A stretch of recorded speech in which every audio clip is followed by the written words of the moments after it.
What's going on, people? We are Tottenham TV, back here for another episode of Player Ratings as Spurs beat Manchester City by 1-0 at the Tottenham Hotspur Stadium yesterday, which you got to say, all in all, over a 90-minute period, that's our best performance of the season. Not one bad player on the pitch. Everyone stood up for the team yesterday. And look, let's get straight into it, starting off with Hugo Lloris. Sim gives him an 8. I gave him a 7. He made, I think, 3 or 4 saves during the game, all of them pretty much routine saves. And I was very happy with Hugo, the way he commanded his box and his distribution as well. I thought was a lot better yesterday. So big up to Hugo, because these are the performances getting better now. 2 clean sheets in a row. Yeah, he was stable, he was solid, no mistakes. That was what's crucial in this game. And then I think a lot of the times, as you say, he was relieving the pressure off the defence with some really commanding goalkeeping, coming off his line and catching the ball from corners and things like that. One slight mishap maybe near late in the game where he kind of goes into Rodri, where Rodri beats him to the ball. Luckily, nothing came of it. But other than that, I thought he was really, really solid throughout the game and a return to form. Absolutely. Let's move on to the defence now. Let's start off with Cuti Romero. 8 all round from us. Would have got a 9 for me if he didn't get sent off, but mostly a deserved sending off. One with a crazy challenge on Erling Haaland where he completely went through him, and a late challenge. Second one on Grealish, another late challenge, which definitely deserved sending off from Romero. But apart from that, I thought he was brilliant on the right hand side of that back three. Super aggressive, amazing interceptions time and time again, locked down Haaland time and time again, and was getting us up the pitch as well. So really good display from Cuti. Yeah, what do you call it? An early tone setter, that crunching challenge into Haaland. Let Haaland know what he was in for, and he pretty much didn't have a sniff all game. Let him know you're there. Let him know you're there. That's exactly what Romero did with that crunching challenge. And I just thought he was on the front foot throughout the whole game. When he's in that kind of mood, he's so hard to play against Romero. And not only does he give you that defensive solidity, but he also gives you a platform to spring on counter-attacks and transitions, and he did that a few times. So often when he steps, anticipates the ball and he steps ahead and wins the ball, it not only just wins possession back, but also gets you motoring on a counter-attack and gets you forward and progresses up the pitch. And when he's in that kind of mood, he's such an integral part to the whole team. Unfortunately, did end sourly with the red card. Luckily, it's a double yellow, so he's only going to miss 1 game. Hopefully, we can cope with that. But yeah, he put an imperious display regardless of the red card. Yeah, and like you say, like a number of times he makes those interceptions, just gets in front of that attacker, and suddenly we're springing on them on the other end of the pitch, and that happened quite a few times yesterday. And also Erling Haaland didn't have a single touch in our box and didn't have a single shot on goal, which is the first time this season that's happened, and that was mainly down to Cuti Romero and the next guy that we're going to talk about, which is Eric Dier. Sim gives him an 8, I gave him a 9, and I think this is his best display of the season, best display for a while. He was really imperious. Nothing got past him the whole day. The way he was pushing the team up in and getting into those midfield positions, helping us win that midfield battle, I thought it was absolutely a sensational performance from Dier. And you know, we lay into him enough on this channel, and quite rightly so, but today we give him his props where it's deserved. Yeah, and I thought he was brave. I thought he was stepping him into midfield to coordinate with the press, which is something maybe we haven't done enough of this season. This was the Eric Dier of last season. Really, really solid at the back, not making stupid mistakes like he has done for a lot of this season, getting the job done with clearances and blocks. He made one really crucial block from Julian Alvarez in the second half when after De Bruyne played a short free kick. If it wasn't for that block, it's probably 1-1 at that stage. And I thought his bravery was rewarded with a really great clean sheet, and the fact that Man City really struggled to create clear-cut chances was definitely down to the fact that we were brave off the ball, and he was a big part of that. So really happy for Eric Dier, and hopefully he can use this as a springboard to make up for what was a poor first half of the season for him. Yeah, definitely. Let's move on to Ben Davies, the last of the back three on that left-hand side. We both gave him an 8. And you know what, with Ben Davies, I feel like he's growing and growing into this season. And yesterday was probably his best display of the season. Nothing got past him defensively once again, and he was helping the team go forward, as was Romero, and he nearly got on the score sheet as well to compound to his brilliant display with that header at the near post from a corner. But Ben Davies is definitely growing into the season, that's for sure. Yeah, another good display. I think he's really wrestled that number one spot back off of Clement Longley. So really good stuff from Ben Davies. And I don't think he did too much on the ball. Maybe like in other games, he does more on the ball when it comes to getting in the final third and stuff like that. But defensively, I think he really helped deal with Mahrez on that side. Much different to how it was at the game at the Etihad, where Mahrez was giving us no end of trouble, but I thought he was defensively and aerially as well. So many times he's winning crucial headers when we need him to be. So good display by Ben Davies. Yeah, and let's move on to the right wing back in Emerson Royal. 9 all round from us. I mean, the only thing that stops Emerson getting a 10 from this game is impacting more in the final third, impacting more going forward. But his defensive display was absolutely sensational yesterday. Mahrez, I mean, Man City's attackers did not get a kick down that side whatsoever. He pocketed, he was just had all the Man City players in his pocket, to be honest, on that side, and his lung busting challenges, really good interceptions. There was one really important interception and tackle in the area as well. He was creating an extra option in midfield, coming into the midfield and helping us dominate that area of the pitch. And I can't stop waxing lyrical about Emerson Royal, because these last few performances from him have been sensational, and that was definitely his best performance in the Spurs shirt yesterday.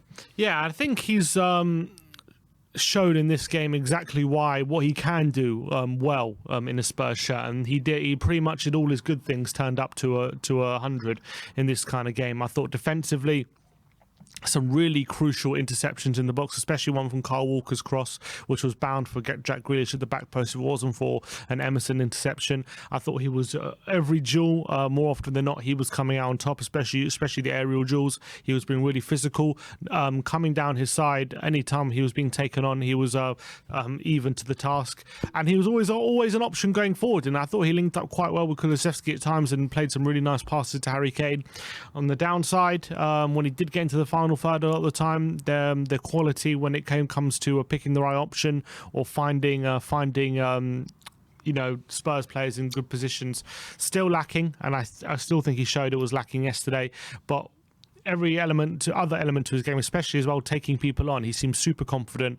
He was much improved, and it's another good performance in a big game from Emerson Royal. He likes the big games, it seems. Yeah, he really does. And there was even some nice outballs from Emerson yesterday. I remember one from deep, played a really nice ball over the top to Harry Kane, and he seems to be growing in confidence, Emerson. And with Pedro Porro coming in and waiting in the wings, then it's great competition we have there on that side now, with Emerson performing like that, if he can keep it up. Let's move on to Ivan Perisic. 7s all round from us. In my opinion, he was probably our weakest player on the pitch for us that day. But in terms of his defensive display, there were a couple of times he did get caught out a little bit, but it was much better defensive display than what we saw from him at the Etihad, that's for sure. Going forward, I think he contributed in a few attacks, which we know he can, getting good crosses in the box and providing an option for us on that left-hand side. But look, it was a good display, better than what we've seen in recent weeks, but probably our weakest player on the pitch. Yeah, much better than he wanted the Etihad, that's for sure. I mean, it was a low bar, but, he was costly in about 3 goals in that game, and he really did tighten up his defensive game, making some good challenges, end up getting booked late in the game, but at least, he took a foul for the team instead of getting caught out, which was positive. He did provide a bit of an option in the final third. Could have gotten a couple of assists with a slightly better delivery when given the opportunity, and was decent in that aspect. One thing I was really annoyed about, which is why I agree he was our weakest player, was his lack of care on the ball. How many times the ball gets played into him and he plays like a blind pass around the corner and just gives it away in a dangerous area. And I think he gave it away in our own half about 2 or 3 times, especially during the first half he was doing it. And that's something I noticed he did quite a bit at the Etihad as well. Just a lack of care with the ball. There was one time as well where we were on a transition and he had a really good opportunity to play Hojbjerg into space right in the centre of the pitch, and just a lax pass to Hojbjerg and it meant that he overhit the pass, and all of a sudden Man City won the attack as opposed to a good pass into Hojbjerg, and Spurs were in a good position.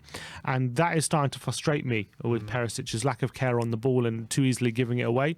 But I still think he gives something good to the team, and hopefully he can tighten those things up and have a better second half of the season on that from that point of view. Yeah, let's hope so, because in that position we are lacking a little bit, well, quite a bit, and can't really take Perisic out the team because Sessegnon is playing the way Sessegnon is playing. But it was encouraging he tightened up defensively, though. It was encouraging. It was encouraging, and we definitely can't take him out of the team, that's for sure. Moving on to the midfield, and let's move to Pierre-Emile Hojbjerg. 9s all round for Pierre. And it was an absolutely astonishing display from Hojbjerg. I've been very critical of Hojbjerg since the return of Tottenham, since the World Cup.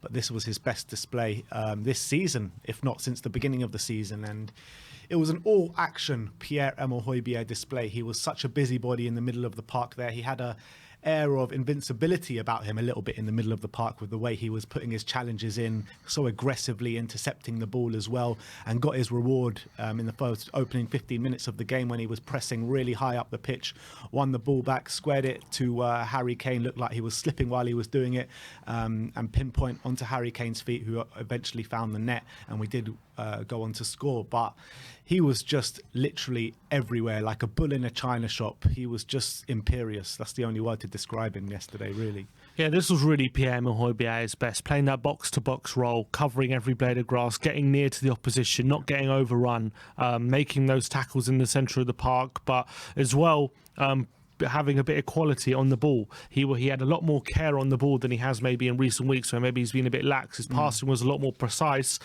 He was able to pick out the right options. Obviously, really good assist as well after the high turnover and a good lay on a plate for Harry Kane. Did really well as well to stretch it and get the right way of pass on that moment as well. And I think him paired with Bentancur really allowed him to do that role, and he did it so impressively. He was clearly given a bit of license to get into those positions when possible, and he was phenomenal throughout the game. And hopefully this is a return to the Hojbjerg we were seeing at the beginning of the season, where he was doing that on a regular basis, and he's taken a bit of a dip, but this hopefully is a sign of things to come for him, when he was really getting those final third contributions as well as being that solid defensive base. Yeah, and you mentioned it actually last week when he came out the team for the Preston game, that when Hojbjerg comes out the team, there is a bit of a theme that when he does come out the team, he comes back fighting in the next game, refreshed, and that's exactly what we saw in this game yesterday. And not only that, but he's a player. You're talking about big players step up at big occasions for us, and he's done that this season. Conte was out for the Marseille game. Hojbjerg steps up and gets that winner for us, gets us top of the group when we were heading out 15 minutes prior to that. And again yesterday, when Conte's out the side because of his surgery, Hojbjerg stepped up for the team once again and provided an absolutely sensational display. But let's move on and let's talk about his midfield partner in Rodrigo Bentancur. Again, I thought it was a really good display. I thought Hojbjerg was the better of the two, but that doesn't take away of how good Bentancur actually was. Again, absolutely there with his running and his effort and his desire. I thought he used the ball really well whenever he got it, pushing us up the pitch and with his nice little passes. And he did get that booking quite early on in the first half, and I thought he managed himself really well after that booking. So big up to Bentancur. Yeah, a bit more of an understated performance than maybe we've seen from Bentancur of late. I don't think he was that. I think he gave Hojbjerg more of a platform to influence the game, and while staying back and just patrolling things. Obviously, he had picked his moments to press high, but wasn't involved in the goal that we scored. But I thought he really patrolled the centre. Rodri and Bernardo Silva really couldn't get the best of him. I think in recent games we've seen more, drives forward into the opposition half and more progressive passes from him. Maybe we didn't see as much as that, but his defensive screening was absolutely fantastic, and obviously his press resistance is still there. And it was a really, really good, solid display from Bentancur. Maybe not at the high level we've seen him over the past couple of months, still at a very good level. So really happy with him. Definitely. And that brings us on to Dejan Kulusevski in the front line. 8 all round from us, and he was just like a constant thorn in the Man City side. Every time Man City came at us, it looked like we turned over the possession, and Kulusevski was just that constant outlet on that right-hand side, bringing the ball forward, ball carrying ability. The way he was taking on his man was absolutely brilliant. The only one negative thing I would say about Kulusevski from yesterday was his ability, or his quality in the final third was a little bit lacking yesterday. Yeah, which is not what you associate Kulusevski with. But there were a few times where he could have picked a different option and it would have been better in the final third, especially on the quick transitions. But I was really impressed with his ability to hurt Man City in behind, making those runs for the team. Kulusevski is definitely a player you associate with, ball to feet, taking people on. But he really was willing to stretch Man City, and I felt like Man City as well, with the way they set up, Rico Lewis playing a left back but also coming into midfield, really allowed Kulusevski a lot of space and ability to stretch their defence. And on the transition, it really worked, and he was really hurting them. I felt like someone like Kulusevski, when he ends up that kind of game without many shots on goal or chances created, considering the possibilities he had, was a bit disappointing. But I still think he was a thorn in City side, and defensively as well, he really dug deep for the team, so I was happy with him. Yeah, which moves us on to Sonny. 8 all round for Sonny Boy, and this is the Sonny back at it after that really good display at Preston, getting 2 goals, really high quality goals at that. I felt like this is his best performance in the Premier League over the course of a 90-minute period. He was back at it, taking the ball. I thought it was like in the opening 20 minutes, he had like this box to box run where he took it past 2 or 3 Man City players, and I was thinking to myself, all right, this is Sonny. Sonny is back. And he did have a bit of a quiet period in the game after that for a little bit, but I felt like he picked his moments, and every time he did pick his moments, he was providing for the team and hurting Manchester City. Yes, maybe his quality in the final third wasn't at his best, but I felt like his energy on the pitch, the way he was making his runs, his movement was all top notch. So I thought it was a really good display from Sonny. Definitely seems a lot more confident, was much more willing to attack the space than we have seen a few times this season, where maybe he picks up the ball and runs out of ideas and space and ends up losing it. I think the game was a bit played into his hands with the fact that he was able to get the ball to feet and run at the Man City defence and have space in front of him, as opposed to always receiving the ball to feet and being forced backwards and in the middle of the pitch. But he definitely seemed a lot more confident. He was willing, and on transition he was so dangerous, as he always is. Heung-min Son looked a lot more sharper as well. Was really difficult for Man City to handle in the transition. A bit similar to Kulusevski, considering there were so many opportunities we had on the counter to really hurt Man City. The fact that we didn't create more opportunities or even have more shots on goal is a bit disappointing. He did have one with his left foot, which forced a good save out of Ederson, but that was from outside the box. Apart from that, I don't remember too many clear-cut opportunities he did have, and considering the transitions we had, you would expect a bit more, but definitely a lot more confident than he has been in recent weeks, and was really hurting Man City. But again, this is the kind of game suited to him. It's going to be interesting to see when other games where he is the opposition do try and force him back, like they have done a lot of the season, whether he can change that kind of approach. But definitely more confident in this game than at the Etihad a few weeks ago. Yeah, and it's actually lucky that we've got another game that's going to suit him coming up, because he always loves a goal against Leicester, doesn't he, Sonny Boy? But let's move on to the last of the starting 11, and that is the main man, history maker, record breaker, Harry Kane. Sim gives him an 8. I gave him a 9. Finally breaks Jimmy Greaves' record after 15 minutes into the game with a really nice finish from that Pierre assist. And after that, I thought he was holding up the ball so well, Harry Kane. He was getting it in those spaces, getting Kulusevski and Sonny with the runners.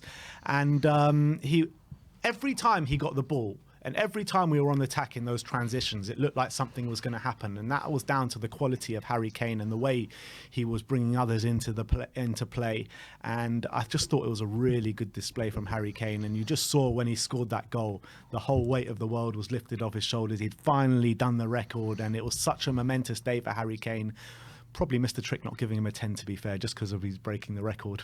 Yeah, what a moment for him. I thought he was absolutely phenomenal, to be fair, throughout the game. I thought he was the best player in the forward line. He was the one holding the ball up, as you say, spreading the play, picking out the right passes, holding off Man City players. His upper body strength, allowing him to shove people off and create the opportunities, is absolutely phenomenal. Obviously, took his goal quite well, although it wasn't the best finish that he's had in the Tottenham shirt. He did find its way into the corner, and he took it confidently. And I thought throughout the game, his hold-up play was really good. Man City didn't know how to deal with him, to be honest, throughout the game. It was really difficult for them to get close to him and try and stop those transitions when he was able to pick up the ball. He also nearly created another goal for himself second half, wriggling in between two players, but Ederson was able to just about smother it. Again, similar to Son and Kulusevski, I actually think he was the best one in the transition compared to the other two. But again, compared to how many transitions we had, we could have definitely done better with them, and he was a bit of a part of that as well. But I actually thought he was the most dangerous player in the final third for us. And considering, the lack of the amount of possession we had, he really did make it count. And I think he had about 8 or 9 touches inside the penalty area, which was obviously 8 or 9 times more than Haaland had, and I thought he was really effective on the day, and obviously a history-breaking day as well, history-making day. What a fantastic day for Harry Kane. Yeah, and it's like every single time we go watch Tottenham play, it's going to be another record-breaking day, which is crazy to think about every single time. And I was looking at the stats now. He is the highest goal scorer for any one club in Premier League history as well, with 200 goals, I think it is, in the Premier League. And the one behind that, I think, is Thierry Henry on 185 or Wayne Rooney on 183. So absolutely sensational stuff from Harry Kane. And let's finish off talking about Stellini, who took the role as a manager in the hot seat once again. 9s all round from us, and that's his 100% record intact after the Marseille game and this Man City game. I mean, Conte does pick the games to take off, doesn't he? But obviously he's recovering from his operation. But look, you got to be impressed with the way... You've got to be impressed with the way Stellini conducts himself. I think tactics were on point. Obviously, Conte would have had a big say in that anyway. But I thought maybe he could have made subs a bit earlier with the likes of Dan Juma coming on to really stretch the play when it was only 1-0 to go and search for that second goal. But look, what can I say? Stellini's done a brilliant job. He said before the game that he had full control over picking the team and everything like that, but I'm sure Conte would have given him a helping hand. But look, clearly he has the respect of the players. He clearly knows what Conte wants and what he wants from a Conte team. I thought he was an absolutely able deputy. I thought he stepped in and did a marvellous job on the sidelines. He must be so proud. He definitely made Conte proud as well, sitting at home watching him manage the team. And as you say, he stepped up in 2 big moments for us this season when he had to be on the touchline. And I think he's performed admirably when he reacted quickly and well when Romero got sent off. He got Sanchez on immediately and covered for that. Could he have brought on an attacker late on and really stretch those tiring City legs? I would have liked to have seen it. I did think when Son and Kulusevski were tiring, that was probably the move. He decided instead to go for a 3-5-2, maybe get another body in midfield to stop, make it even harder for Man City to play forward and to play through the middle. So, and in the day we kept a clean sheet. So you got to say he got it right. I think he got the team playing extremely well, really quick in the transitions, defending with a purpose and with intent and with aggression. And I'm proud of him. I think Conte will be proud of him, and he did a fantastic job filling in for him. Yeah, and it's funny that because I associate yesterday was probably the most Conte performance Spurs have had this season, and Conte wasn't even in the dugout, which is crazy. So that's another reason why Stellini has done such a great job yesterday. But look, that is our player ratings for the great win yesterday against Manchester City. Hopefully that will be a turning point in our season, and we can really kick on now and charge towards the top 4 and make a good fist of it in the FA Cup and the Champions League. But let me know your ratings in the comment section below. Like, subscribe and comment, and as always, Come on, you Spurs.